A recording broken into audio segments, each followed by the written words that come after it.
दोस्तों, सिरोही जिले के रेवदर ब्लॉक के मंडार थाना क्षेत्र के सोरडा गांव में करीब 2 साल पहले एक युवक की हत्या हो जाती है। उसको मार दिया जाता है।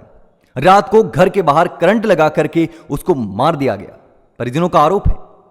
लेकिन 2 साल बाद भी आज तक आरोपियों को सजा नहीं मिली है।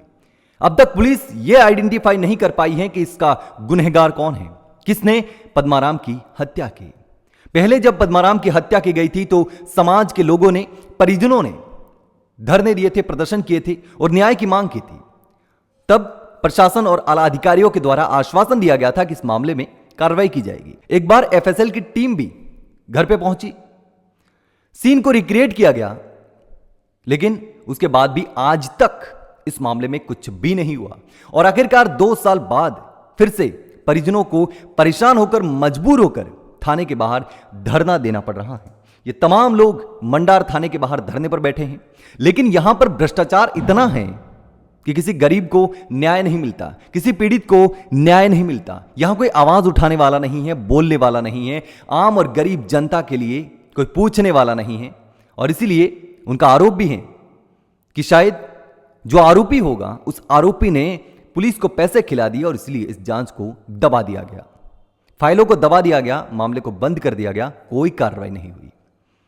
लेकिन सोचिए कि जिस तरीके से किसी घर का बेटा चला जाता है, इस तरीके से साजिश के तहत किसी को मार दिया जाता है और परिवार 2-2 साल तक न्याय के लिए भटकता रहे, तो यह कहां का न्याय है?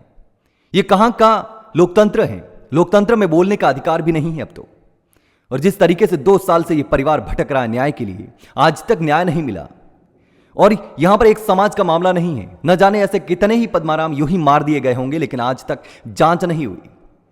कितने ही समाजों के ऐसे ही पद्माराम इसी तरीके से शिकार हो चुके होंगे और ऐसे ही कितने ही समाज दर दर की ठोकरें खा रहे होंगे और न्याय की भीख मांग रहे होंगे, लेकिन आज तक न्याय नहीं हुआ। यहां पर बहुत सारे समाज हैं, एक समाज का मामला नहीं है। राजपूत समाज है, पटेल समाज है, देवासी समाज है, रायका समाज है, कुम्हार समाज है, माली समाज है, SC ST की बड़ी जनसंख्या है। सबके साथ यही हो रहा है और तमाम लोग इसी तरीके से न्याय की भीख मांग रहे होंगे, लेकिन किसी को न्याय नहीं मिलता। सभी से अपील है कि ज्यादा से ज्यादा संख्या में पद्माराम के सपोर्ट में आवाज उठाए और न्याय की मांग करे, परिजनों का साथ दे।